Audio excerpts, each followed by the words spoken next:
BFG was good, in my opinion. What was that? BFG, Bound for Glory, BFG. It was a decent show. Horrible ending. Not because of Sting winning. We all knew Sting was going to win. It's the walk-in. The fucking run-in with, well, it actually wasn't a run-in. You have an actual walk, but why would you end this feud? Because it's the end of the feud. Joe can't have a contract. I mean, Joe can't have a rematch. Why would you end the feud on such a shitty term as that? You could have had Nash come out and attack Joe the next night on Impact, not on the pay-per-view. Stupid. I didn't agree with it. I still don't. I understand, like, the concept of it. I understand Nash finally turning on Joe. I understand that, but your biggest pay-per-view of the year and you end your main event with a run-in. Pathetic. The rest of the match was solid, though.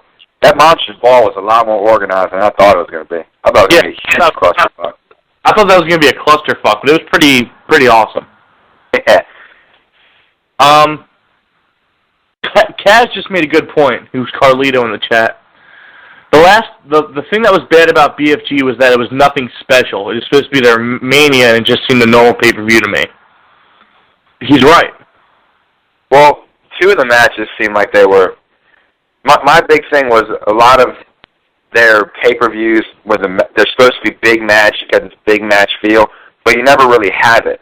The last two matches on the pay-per-view felt like, damn, this is the main event, which they usually don't have. How did Sting and Joe feel like that? Sting and Joe did not feel like a main event spectacular.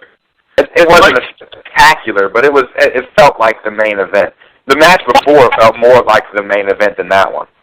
That's like putting fucking... Okay, if we're going to compare it to Mania, and not to like WrestleMania, but the fact it's supposed to be their WrestleMania, that's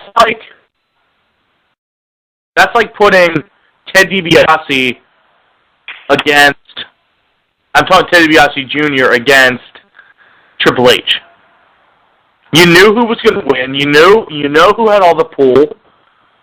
And just because the other person's a great talent, it doesn't mean they're not going to get fucked. And it'd be because of a shitty run-in. It's a bad example, but I couldn't think of anything else.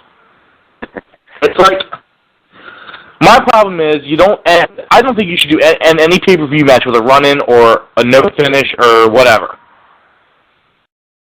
Yeah, I don't completely agree with you on that one. That's why I was really pissed. And like, but the match before it, the Jarrett versus Angle match, I felt like that was the legitimate main event. And I think they've been building that feud really good. It's been a long time since I've been pissed at a heel, and I've been pissed at Kurt Angle on that show as of late, with all the shit he says about his wife and his kids. And, I don't know, that just plays with your emotions. What do you feel about the new belt in TNA? This coming, spoiler alert, next week, this coming Thursday, live on Impact, there is going to be a new belt revealed. It's going to be Booker T's belt. I think that if the way the rumors are going on the internet, it being a Legends belt, it's fucking stupid. Because that's playing, it's creative, which I did read that on the forum. You guys were saying that it was creative. It is a creative idea, but why would you... Making the Legends belt is only playing towards this the storyline they have going. What happens when the storyline dies? The belt means nothing anymore. I don't think they're going to call it... I'd hope they call it something else, and... It should be like the TV title, or like some kind of legitimate mid-card title, not those Legends belts.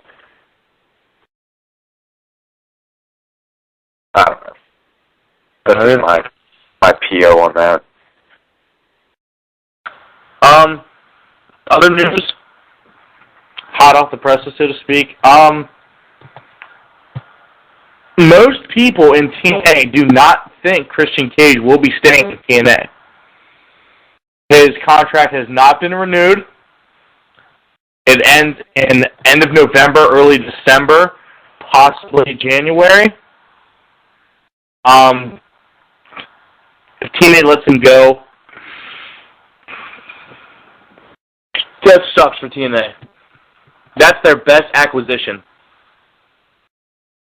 I mean, I think so too. That's their best acquisition ever. You took a guy that had one main event match in his 10-year career in WWE. Well, 8-year career, whatever. In WWE. All right, one main event match. Okay, you take him and you instantly put him into the main event spot and make him a 2-time NWA World Heavyweight Champion. That's impressive. Yeah, and his mic skills are one of the best in TNA, bar none.